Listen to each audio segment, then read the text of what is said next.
Hello' এস্পাৰেণ্ট Assamese হেণ্ডিটেড নোটছেৰে তোমালোকক মই জিএছৰ যিখিনি চিলেবাছ আছে যেনেকৈ history polity geography current affairs environment এই গোটেইখিনি মই হেণ্ডিটেড নোটছেৰে তোমালোকক বুজাম আৰু ইয়াৰ লগত যিখিনি ইম্পৰ্টেণ্ট তোমাৰ MCQ আছে এই MCQ সমূহো আমি কৰিম APSCত প্ৰিভিয়াছ ইয়াৰ কুৱেশ্যনবিলাক যিদৰে তোমাৰ আহিছে সেই ওপৰত বেছ কৰি এই মই গোটেই চিলেবাছটো অসমীয়াতে প্ৰস্তুত কৰিছো যাতে অসমীয়া মাধ্যমৰ শিক্ষাৰ্থীসকলে মেটেৰিয়েলৰ অভাৱত তেওঁলোকৰ কোনো ধৰণৰ যাতে অসুবিধাৰ সন্মুখীন নহয় আৰু এই APSC দৰে পৰীক্ষাসমূহত বহিলে তেওঁলোকে গভৰ্ণমেণ্ট ৰিলেটেড যিখিনি তোমাৰ এক্সাম আছে যেনেকৈ ADRE হওক টেট হওক এই গোটেইবোৰ এক্সাম তোমালোকে ক্লিয়াৰ কৰিব পাৰিবা সো এই পলম নকৰি আজি আমি মেইন টপিকটোলৈ আগবাঢ়ো আজি আমি অসমৰ ইতিহাসটো পঢ়িম আৰু এই অসমৰ ইতিহাসটো প্ৰথম পাৰ্টটো হৈছে তোমাৰ এনচিয়েন্ট হিষ্ট্ৰী এই এনচিয়েন্ট হিষ্ট্ৰীটো আমি কভাৰ কৰিম হিষ্ট্ৰীটোক তিনিটা পাৰ্টত ডিভাইড কৰি কিনে গোটেই হিষ্ট্ৰীটো আমি কভাৰ কৰিম এটা হ'ল এনচিয়েন্ট হিষ্ট্ৰী এটা মিডিভেল হিষ্ট্ৰী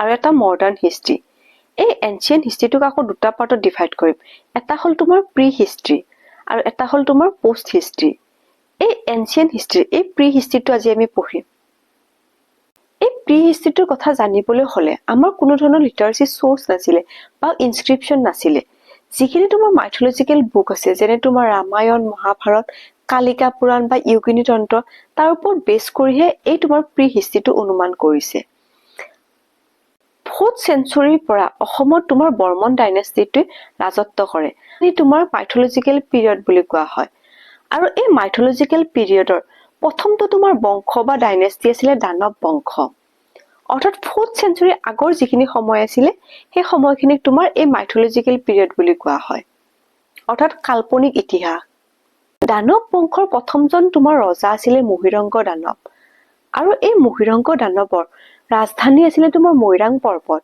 এই মৈৰাং পৰ্বতখন ক'ত অৱস্থিত তোমালোকে জানানে গুৱাহাটীৰ জিএছ ৰোডৰ পৰা বেলতলা অঞ্চললৈকে যিখিনি ঠাই তোমাৰ আগুৰি আছে সেইখিনিকে তোমাৰ মৈৰাং পৰ্বত বুলি ধৰা হয় আৰু এইজন মহিৰংগ দানৱক নন আৰিয়ান অৰ্থাৎ তোমাৰ কিৰাতা চিফ বুলি কোৱা হয় কিৰাতা চিফ মানে নন আৰিয়ান তেখেত আৰিয়ান নাছিলে এই মহিৰংগ দানৱৰ পিছত হতকাসুৰ চাম্বাসুৰ ৰত্নাসুৰ আদি ৰজাসকলে ৰাজত্ব কৰে আৰু এই দানৱ বংশৰ আটাইতকৈ শেষৰ ৰজা আছিল হতকাসুৰ এই হতকাসুৰক নৰকাসুৰে বধ কৰি কিনে অসুৰ বা তোমাৰ ভোমা ডাইনেষ্টিটো প্ৰতিষ্ঠা কৰে দানৱ বংশৰ পিছত নেক্সট তোমাৰ ডাইনেষ্টি হৈছে ভোমা বংশ বা তোমাৰ অসুৰ বংশ এই অসুৰ বংশৰ প্ৰতিষ্ঠাপক হৈছে তোমাৰ নৰকাসুৰ নৰকাসুৰে ভূমি মাতৃৰ গৰ্ভৰ পৰা জন্ম হৈছিল বাবে তেওঁৰ বংশটোক তোমাৰ ভোমা বংশ বুলি কোৱা হয় অৰ্থাৎ ভূমিপুত্ৰ ভোমা বংশ এই নৰকাসুৰৰ লগত ৰিলেটেড এটা কাল্পনিক কাহিনী আছে সেই কাহিনীটো তোমালোকে জানানে প্ৰথম অৱস্থাত এই নৰকাসুৰ অতি শিষ্টাচাৰী আৰু ভাল ৰজা আছিল কিন্তু লাহে লাহে এই নৰকাসুৰ অতি অত্যাচাৰী হ'বলৈ ধৰে আৰু আমাৰ যে নীলাচলত থকা যে কামাখ্যা মন্দিৰটো যে সেই কামাখ্যা মন্দিৰৰ কামাখ্যা দেৱীক তেখেতে বিয়া কৰাৰ বাবে প্ৰস্তাৱ দিলে আৰু কামাখ্যা মাই সেই প্ৰস্তাৱটোক কিদৰে ৰিজেক্ট কৰিব তাৰ কাৰণে এটা বুদ্ধি খেতালে তেখেতে ক'লে যে মোলৈ অহা এই তোমাৰ মন্দিৰলৈ অহা ৰাস্তাটোৰ খটখটিবিলাক তুমি এৰাতিৰ ভিতৰতে নিৰ্মাণ কৰি দিয়া তো নৰকাসুৰে এৰাতিৰ ভিতৰতে এই খটখটিবিলাক নিৰ্মাণ কৰাৰ বাবে দেহে বেহে কাম কৰিলে আৰু এৰাতিৰ ভিতৰত নিৰ্মাণ কৰাৰ হোৱাৰ অকমান আগমুহূৰ্ততে কামাখ্যা মাই কুকুৰেৰে ডাক দিয়ালে সো কুকুৰে ডাক দিয়াৰ বাবে নৰকাসুৰেটো ৰাতিৰ ভিতৰতে এই খটখটিবিলাক নিৰ্মাণ কৰিব নোৱাৰাৰ বাবে এই কামাখ্যা মাই নৰকাসুৰক তোমাৰ বিয়া নকৰালে আৰু সেয়ে তোমাৰ এতিয়াও তোমাৰ এই কামাখ্যা মন্দিৰলৈকে গ'লে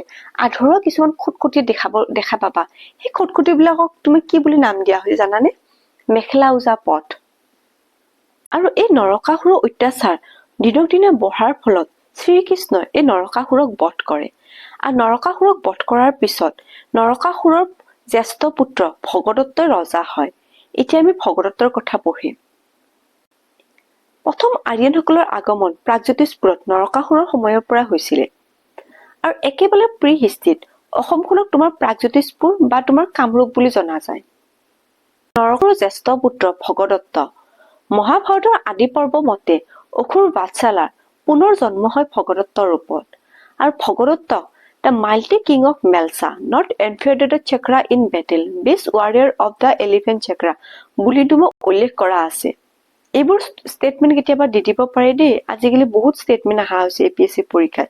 দ্য মাল্টি কিং অফ মেলছা বুলি কাক কোৱা হয়? ভগদত্তক।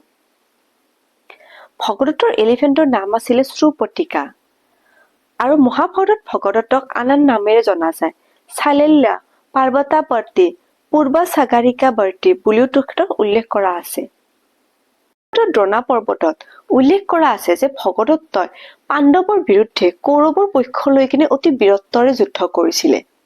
কুৰুক্ষেত্ৰৰ যুদ্ধত পাৰ্টিচিপেট কৰাৰ মেইন কাৰণটো কি আছিলে জানানে?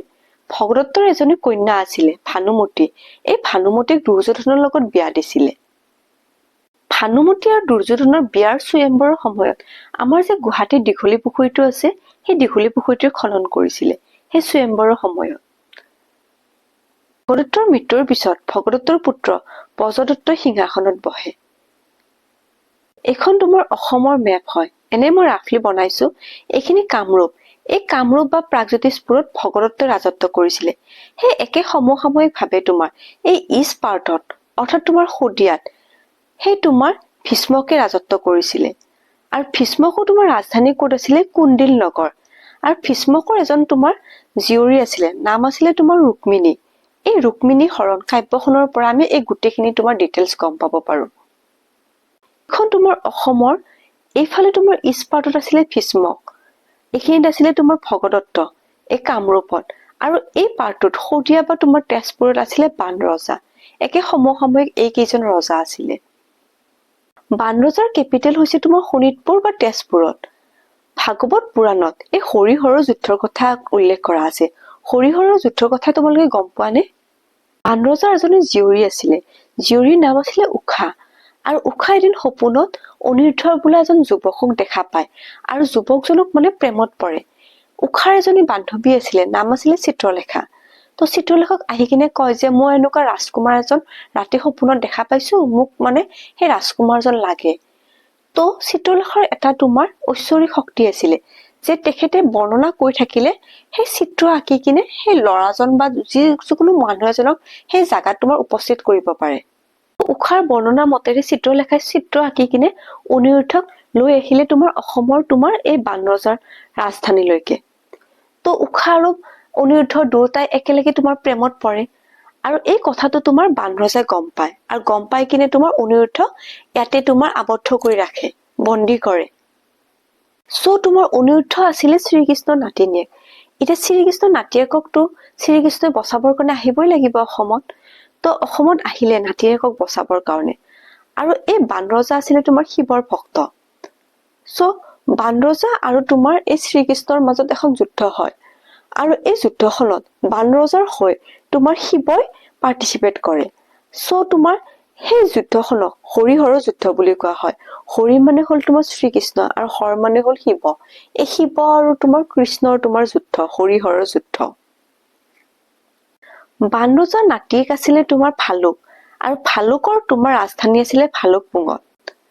এতিয়াও তোমাৰ বৰ্তমান যিটো আকা জনগোষ্ঠী আছে, সেই আকা জনগোষ্ঠীয়ে ভালুকক নিজৰ পূৰ্বপুৰুষ বুলি দাবী কৰে। ভিডিঅ'টো যে আৰম্ভণিতে মই কৈছিলো যে আমাৰ যিটো মাইথলজিকেল পিৰিয়ড কথা কৈছিলো যে প্ৰি হিষ্ট্ৰীটো, এই প্ৰি হিষ্ট্ৰীটো তোমাৰ দুটা বংশ আছিলে। এটা হল তোমাৰ দানৱ বংশ আৰু এটা তোমাৰ অসুৰ বংশ। এই গোটেইখিনি ডিটেইলছত মই তোমালোকক কলো। এতিয়া আমি নেক্সট পঢ়িম তোমাৰ বৰ্মন ডাইনেষ্টি।